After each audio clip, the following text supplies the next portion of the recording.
But in everyday people,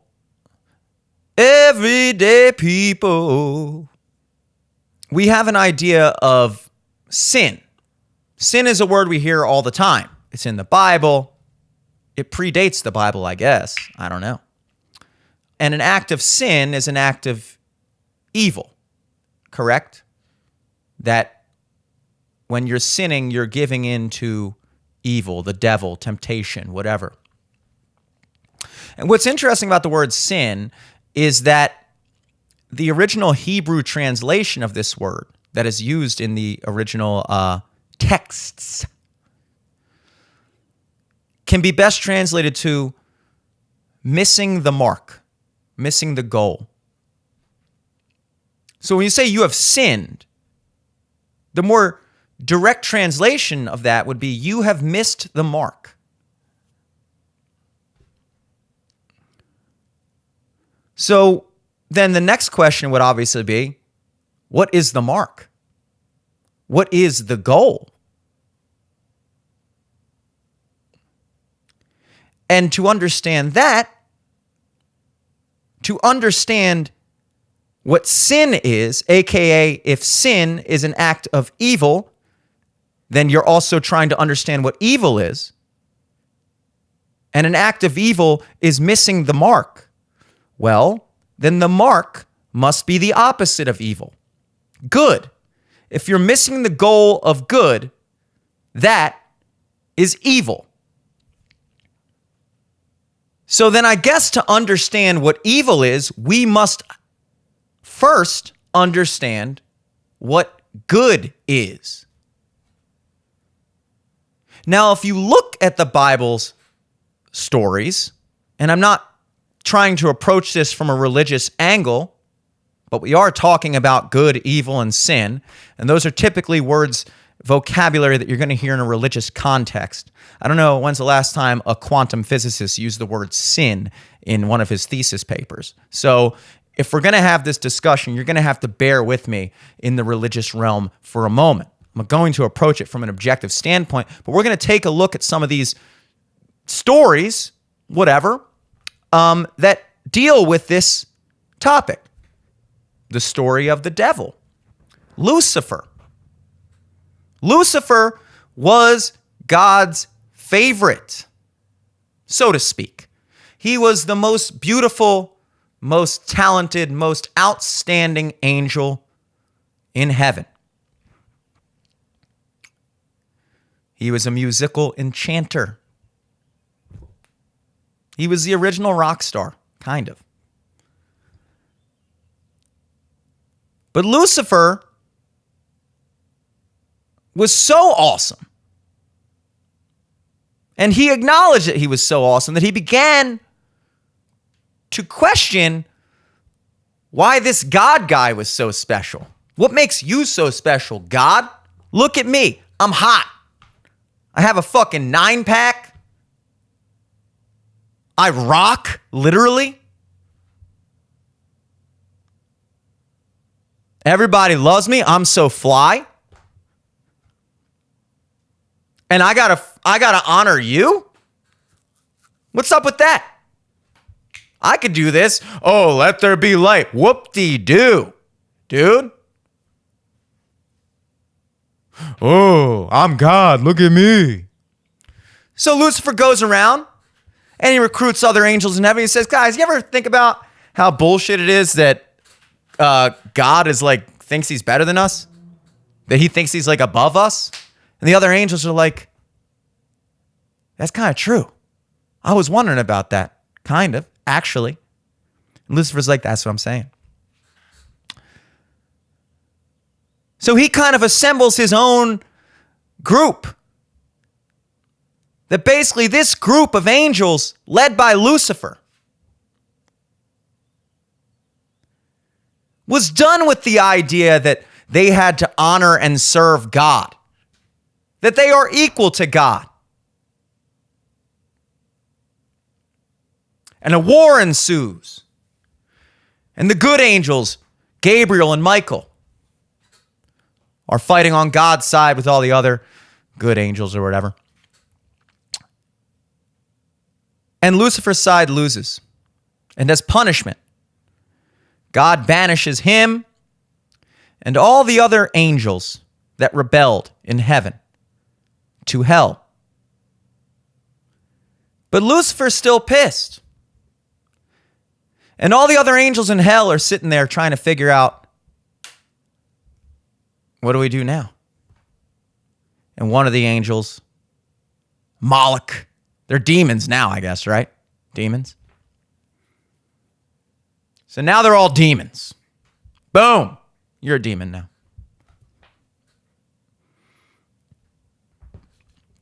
And they're sitting there, and one of the demons goes,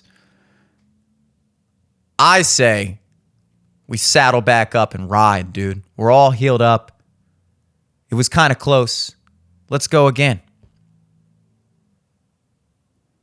And one of the other angels says, relax, dude. It's not even so bad down here. Why don't we just make this into our own personal heaven? And that way God can't tell us what to do all the time. And then one of the other demons, Beelzebub or whatever, he goes, nah. This human race, they have free will. God loves human beings. He loves mankind. It's his favorite creation. And you know what would really piss God off? Is if we tainted and destroyed his most favorite creation.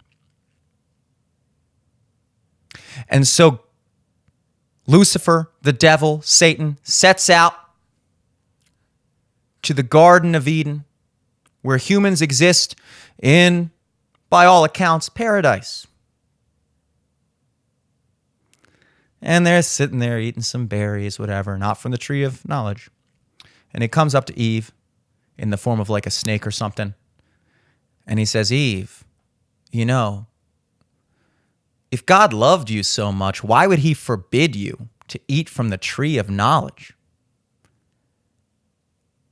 You realize if you were to eat this apple, you would have an understanding of everything.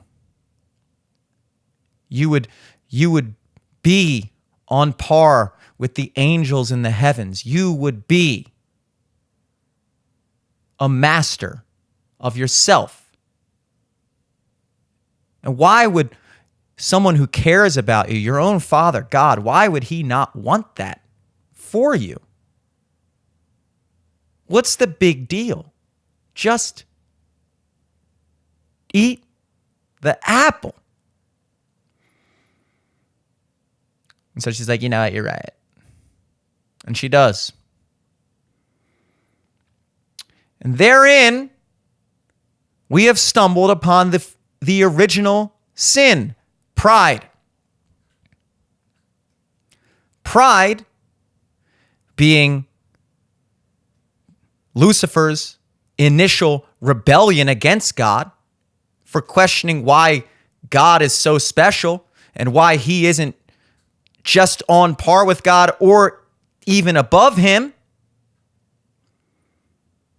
And he introduces that sin to humanity as humanity's original sin, which is pride. That same thought process. Why, if God loved you so much, would he not want you to eat from the tree of knowledge, to understand the heavens and everything? And, you know, he's trying to keep something from you. You deserve to know what makes him so special. Eat the fruit. Pride. Now, I was watching a movie. This movie came out much more recently than the Bible. This movie came out in 2008. The movie is called Kite Runner. It's actually a very good movie. And in that movie, the main character, when he's a little boy, is talking to his father. He's talking about the Quran and all the sins, you know. It's based in Afghanistan. And his father says, all sin is a form of theft. That there is only one true sin, and that is stealing. And I found that interesting. That all sin is a form of theft. And so I was thinking about it. I was like, okay, so pride, for instance, how is that theft? Well, in that way, by putting yourself on par with God, you are stealing the glory from God for yourself. Murder, that's pretty simple. You're stealing someone's life and future. Lying, you're stealing someone's ability to know the truth. You're stealing the truth from them. We could go through all the 10 Commandments if I wanted to, but you get the point. Every sin is a form of theft. Theft from God, or theft from your fellow man, or theft from whatever.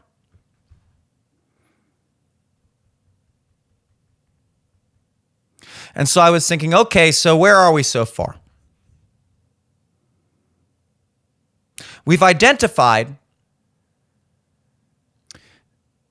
that evil is the opposite of good. It must be, right? Sin is an act of evil, but a more apt way of thinking about sin is to miss the mark being acting in a good way. We've identified that all sin, in one way or another, is a form of theft. You are stealing something from someone, whether that someone be God himself or whoever.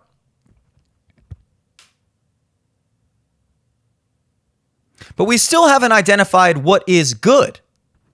In order to truly understand evil, we must understand good. So when I was younger, I used to believe that people were inherently bad.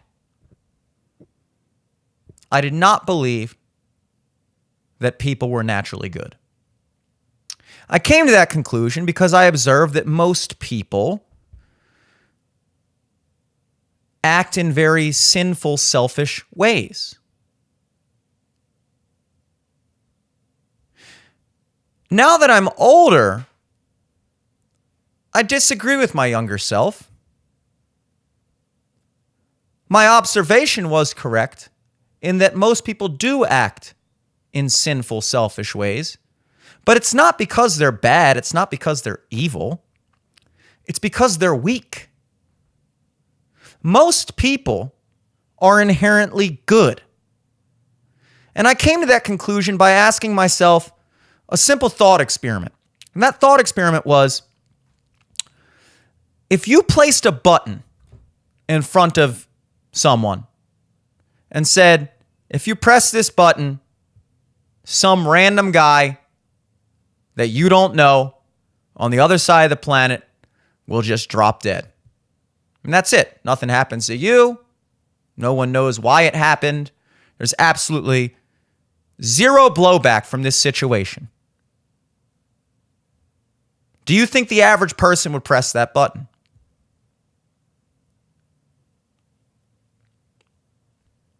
Probably not. I think only a truly evil person would kill a random guy for no reason. Now, let's take that same situation, but let's say this time, here's a button, you press it, some random guy on the other side of the planet drops dead, nobody knows why, nothing ever blows back to you, it's all gravy, just like before, and also, I get you a check for $10,000. Now, how many people would press that button? I'm not saying everyone would. I'm not even necessarily at this point saying most people would, but certainly more people would than if there was nothing in it for them. Could we agree on that? And probably you could see a pretty direct correlation between the amount of money offered and the amount of people willing to press this button so that some random guy on the other side of the planet that they don't know drops dead and they get, I don't know, $1 million, $500 million. And so what does that tell us? It tells us that in a complete vacuum, in a completely neutral situation, most people will choose to not harm. They're not just going to kill some random guy across the planet for no reason. But if you introduce something for them, a benefit or a temptation, then they are more willing to commit harm, sin, whatever. So that tells me that most people are good. Most people would not press that button for no reason. Only a very small minority of people are truly psychopathic, evil enough people to just do that and get nothing out of it other than the pleasure of knowing they killed somebody. But also acknowledging that more and more people would be willing to do it if there was something in it for them tells me that if most people are good, and yet also most people continue to act in sinful ways, then that must mean that it's not because they're evil, it's because they are weak. They do not have the strength to resist the temptation of going against the right and good thing. And what's interesting about that whole thought experiment is that, going back to the biblical angle, God created human beings with free will. Human beings have the ability to choose a good or bad path. And it would appear that our natural tendency is to gravitate towards the good. Sin is when you stray from the path of good in order to steal something that is not rightfully yours. If you walk into a store and take a Snickers bar off the shelf and don't pay at the register, you've stolen. But if you walk into a store and pay for the Snickers bar, you have not stolen. You have provided something equal in return for what you want.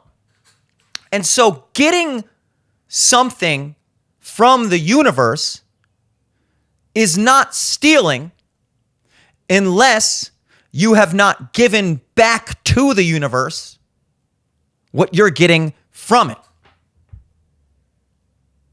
What I find very interesting about this whole topic is that good exists at all. The idea that there is such thing as good or right is the acknowledgement that there exists something bigger than you. Because there's two very different ways of looking at good. If I steal $10,000 from you, that's good for me, I guess. I'm $10,000 richer. It's bad for you because you're $10,000 poorer.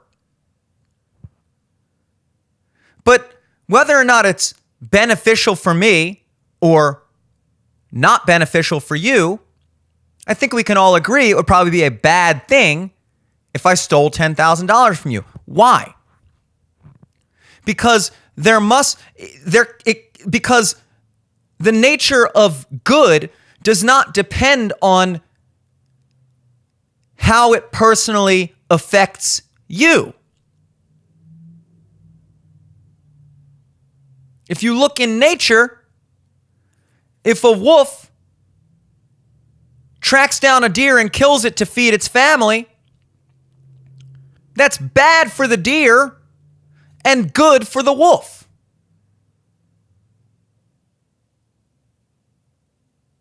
In any situation, you can identify how something that may be good for one party is bad for another party.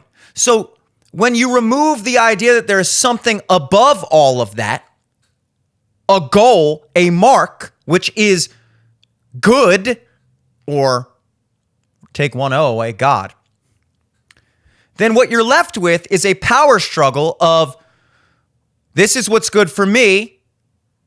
And if I'm able to overpower you, then what's good for me can overpower what's good for you. And that's how we're going to run the world. But if you go about it with an understanding that, no, there is such thing as a right and wrong. And sometimes the right thing is not always the thing that is necessarily best for me. And that is honoring God, because what you're saying is there is something bigger than me.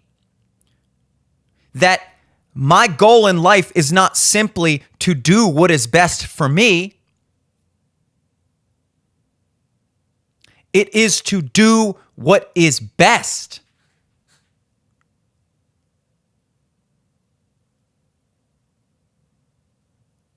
And that mere acknowledgement that there is such thing as good above your personal life and existence is what honoring God is. And so when you remove that, when you place yourself on par with God,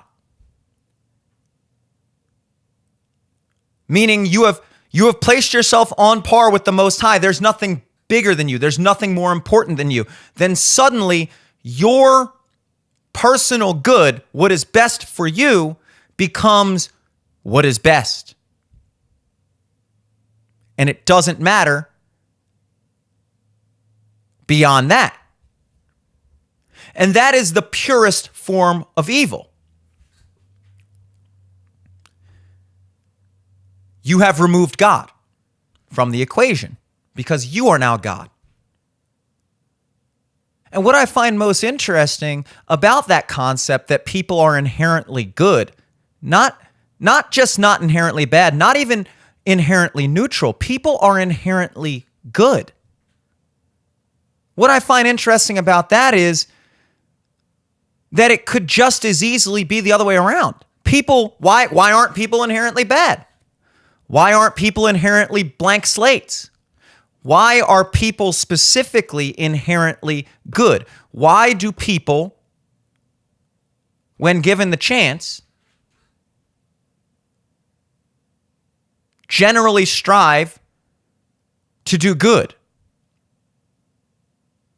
Even when people do sin, even when people do miss the mark or act in a way that is temporarily beneficial to themselves, even though it may not be the overall good thing to do.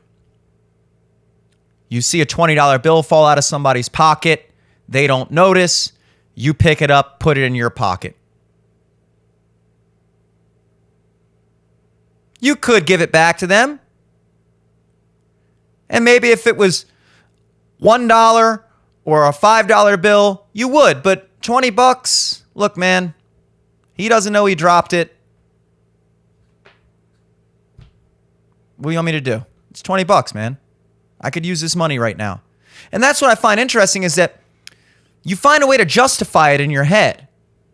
Even people who do bad things still find a way to justify it in their head. This goes back to a conversation we had about being wrong.